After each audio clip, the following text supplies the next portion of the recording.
नमस्कार दोस्तों, स्वागत करता हूं आप सभी का द लॉजिकल स्पीकर में। और बात करेंगे आज से 2-3 महीने पहले की। तो वहां पर एलोन मस्क ने कहा था कि अब वो जो टेस्ला है उनकी वो पेमेंट एक्सेप्ट करेगी बिटकॉइन से भी। साथ में उन्होंने करीब $1.5 बिलियन का जो था बिटकॉइन में इन्वेस्ट किया था। अभी फिलहाल के कुछ दिनों में 2-3 दिन पहले ही उन्होंने बिटकॉइन से जो है करीब $2 बिलियन का इन्वेस्टमेंट जो है अपनी विड्रॉल कर ली है। और लगभग सारी जो है इन्वेस्टमेंट जो है विड्रॉल कर ली है। और साथ में उनका एक ट्वीट भी आया है कि अब जो है टेस्ला बिटकॉइन से पेमेंट एक्सेप्ट नहीं करेगी, आप उनको डॉलर में ही पेमेंट कर सकते हैं। ठीक है, तो इतना बड़ा बयान जिसकी वजह से करीब बिटकॉइन आज उस अपने अमाउंट से जो है कि 13 से 14% जो है गिर चुका है। प्राइस में फॉल देखने को मिल रहा है बिटकॉइन के। तो डायरेक्टली क्योंकि 2-3 महीने जब बिटकॉइन से रिलेटेड न्यूज़ आई थी कि टेस्ला भी जो है एक्सेप्ट करेगी पेमेंट बिटकॉइन में, तो वहाँ पर इन्वेस्टर का खासा रुझान देखने को मिल रहा था, जिसकी वजह से बिटकॉइन का प्राइस काफ़ी बढ़ चुका था। तो $1.5 बिलियन जो था इलोन मस्क ने इन्वेस्ट किया था, और उनको जो विड्रॉल में किया उन्होंने वो था $2 बिलियन का। तो यहाँ पर आप देख सकते हो सामने सामने कि जो $0.5 बिलियन का उन्हें 2 महीने के अंदर गेन जो है मिल चुका था। साथ में उन्होंने जो इश्यूज़ बताए अपने क्रिप्टो करेंसीज को लेके, वो सेम इशू थे कि जो इन्वायरमेंटल प्रॉब्लम है कि कार्बन एमिशन होता है बिटकॉइन की माइनिंग में। तो उनका मेन एंगल था कि उन्होंने जो बिटकॉइन से पेमेंट लेने के लिए मना कर दिया। तो यहाँ पर जो है इलोन मस्क ने कहा था कि जो insane amount of energy use होती है प्रोडक्शन ऑफ बिटकॉइन में। तो मैं आपको बता दूं कि बिटकॉइन जो है कंप्यूटर द्वारा ही जनरेटेड होता है, और कंप्यूटर द्वारा ही इसकी माइनिंग होती है। तो जो कंप्यूटर इस काम को करते हैं वो काफ़ी ज़्यादा जो है एनर्जी कंज्यूम करते हैं। और अगर आपने साइंस पढ़ी है तो आपको पता है कि कहीं भी एनर्जी अगर कंज्यूम हो रही है तो वहाँ पर जो है कार्बन एमिशन होती है। गूगल भी यही बात कहता है कि जो उनके सर्वर्स हैं या जो उनके सुपर कंप्यूटर्स लगे हुए हैं वो काफ़ी ज़्यादा कार्बन एमिशन करते हैं, जिस पर वो खासा ध्यान दे रहे हैं कि कैसे उन कार्बन एमिशन को जो है कम किया जाए। तो सेम बात जो है इलोन मस्क ने भी कही कि जो बिटकॉइन की माइनिंग से जो कार्बन एमिशन हो रहा है उससे जो है इन्वायरमेंट पर काफ़ी ज़्यादा इन फ्यूचर जो है प्रभाव पड़ सकता है अगर बिटकॉइन को इससे ज़्यादा अगर चढ़ने दिया। सिंपल सी बात है कि क्रिप्टो करेंसी इससे पहले हमने कभी नहीं देखी थी। आज से 2-3 साल पहले ही है जो बिटकॉइन का जो कॉन्सेप्ट था हमारे दिमाग में आया था। हालांकि बिटकॉइन पिछले 10 साल से इस कॉन्सेप्ट पर काम हो रहा था, और इससे 10 साल पहले ही लॉन्च हो चुका था। पर 2-3 साल से हमें काफ़ी ज़्यादा सुनने में मिल रहा था कि बिटकॉइन बिटकॉइन बिटकॉइन, और उसी की वजह से जो था बिटकॉइन का प्राइस काफ़ी ज़्यादा हमें बढ़ता हुआ देखने को मिल रहा था। पर साथ में अगर इन्वायरमेंटल प्रॉब्लम की बात की जाए तो वो भी जो है बिटकॉइन से रिलेटेड ही थी।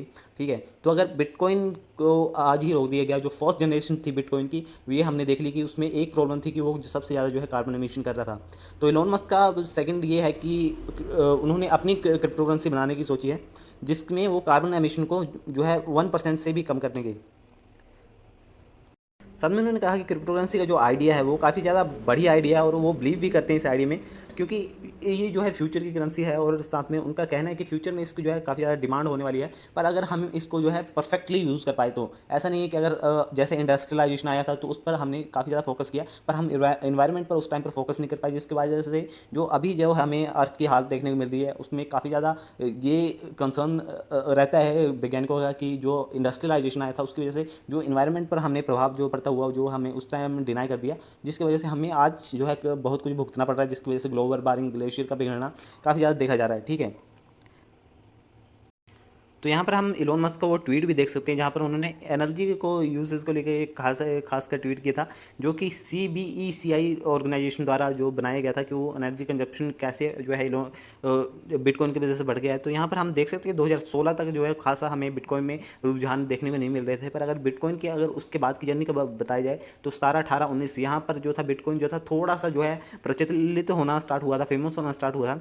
पर 2020 और 2021 में इसने काफ़ी ज़्यादा पीक पकड़ चुका था, और काफ़ी ज़्यादा mining software, mining computer, super computers जो है माइनिंग में लगे थे। तो वहाँ से जो कार्बन एमिशन हो रहा था तो आप उसका ग्राफ देख सकते हो कि कहाँ पर जा रहा था। पर अगर ये 2-3 साल और चलता तो इसका ग्राफ जो था डायरेक्टली जो है काफ़ी ज़्यादा हाई पॉइंट्स पर पहुंच जाता, जिसको लेकर जो है इलोन मस्क ने एक ट्वीट किया है। आप इस देख सकते हो, इलोन मस्क का ये ऑफिशियल ट्वीट है। तो यहाँ पर हमें देखने को मिल सकता है कि जो क्रिप्टो करेंसीज है उसमें टेस्ला जो है अब इन फ्यूचर जो है कोई भी बिटकॉइन में सेलिंग या बाइंग नहीं करेगी। साथ में उन्होंने कहा कि वो जो माइनिंग जो करते हैं बिटकॉइन की उसमें जो है सस्टेनेबल एनर्जी को ज़्यादा बढ़ावा देंगे, और इन फ्यूचर जो है वो जो है अपनी क्रिप्टो करेंसीज पर जो है काफ़ी ज़्यादा ध्यान दे रहे हैं, जो कि 1% से भी कम एनर्जी से जो है ट्रांजेक्शन हो सके, या 1% से भी कम एनर्जी से वो जो है उसकी जनरेशन और माइनिंग जो है हो सके। तो फिलहाल जो नाम आ रहा है वो डॉग कॉइन का आ रहा है कि डॉग कॉइन के डेवलपर से वो काफ़ी ज़्यादा बात कर रहे हैं, और वो हो सकता है कि डॉग कॉइन में ही वो अपने इन फ्यूचर R&D करके जो है डॉग कॉइन को ही जो है अपनी बेस्ट करेंसी, क्रिप्टो करेंसी जो है बना दें, ताकि इन फ्यूचर जो डॉग कॉइन से इस टाइम के जो एमिशंस हो रहे हैं, कार्बन एमिशंस हो रहे हैं डॉग कॉइन की माइनिंग से, वो इन फ्यूचर जो है बढ़ के काफ़ी ज़्यादा कम हो जाए। तो डॉगकॉइन में हमें फ्यूचर दिख सकता है, पर ये पक्का नहीं है कि डॉगकॉइन ही अगला फ्यूचर है। हो सकता है बिटकॉइन के डेवलपर के साथ मिलकर बिटकॉइन को ही वो सुधार दें, या बिटकॉइन के एडवांस लेवल को जो है बनाने की कोशिश की जाए इलॉन मस्क द्वारा। या ये भी हो सकता है कि इलॉन मस्क अपनी ही कोई लेप्सो इलॉन मस्क के नाम से ही अपनी कोई बिटकॉइन या अपनी कोई क्रिप्टो करेंसी जो है लॉन्च कर दें। ठीक है, तो यहाँ पर फ्यूचर में कुछ भी हो सकता है, पर उन्होंने फिलहाल हमें इतना ही पता है कि एक नई क्रिप्टो करेंसी आएगी जो कि 1% से भी कम एनर्जी जो है कंज्यूम करेगी बिटकॉइन क्रिप्टो करेंसीज की ट्रांजेक्शन में।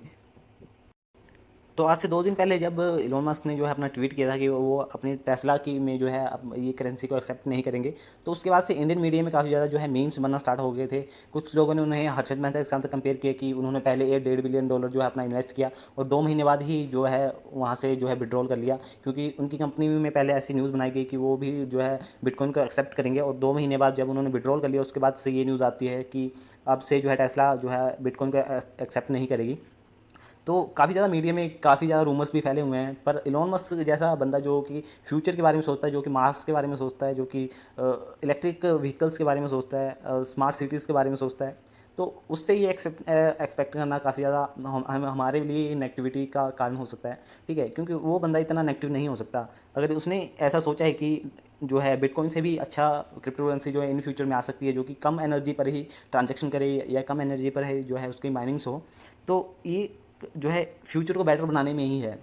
ठीक है, तो इलॉन मस्क ने जो भी ट्वीट किया है या जो भी उनका जो विज़न है वो काफ़ी बड़ा हो सकता है क्रिप्टो करेंसीज़ को लेके, क्योंकि अभी फ़िलहाल में अगर 2 महीने से देखें तो क्रिप्टो करेंसीज़ पर उन्होंने काफ़ी ज़्यादा जोर दिया है। अगर टेस्ला की देखें या स्पेस मिशन के बारे में उनके ट्वीट्स देखें तो 2 महीने से उनकी जो फ्रीक्वेंसी है वो काफ़ी ज़्यादा कम है, पर अगर क्रिप्टो करेंसी पर जो उन्होंने ट्वीट्स किए हैं उनकी फ्रीक्वेंसी काफ़ी ज़्यादा है। तो हम ये ऐसा कह सकते हैं कि उनका जो विज़न है इस टाइम का वो क्रिप्टो करेंसी पर ज़्यादा जो है फोकस करें कि इन फ्यूचर जो कि अलग अलग देश में अलग अलग करेंसी जो है चलती है, जैसे डॉलर चलता है अमेरिकाज़ में, ऑस्ट्रेलिया वगैरह में, इंडिया में रुपीस चलता है, चाइना में कुछ और चलता है, ठीक है, दिनार चलता है यूएई में।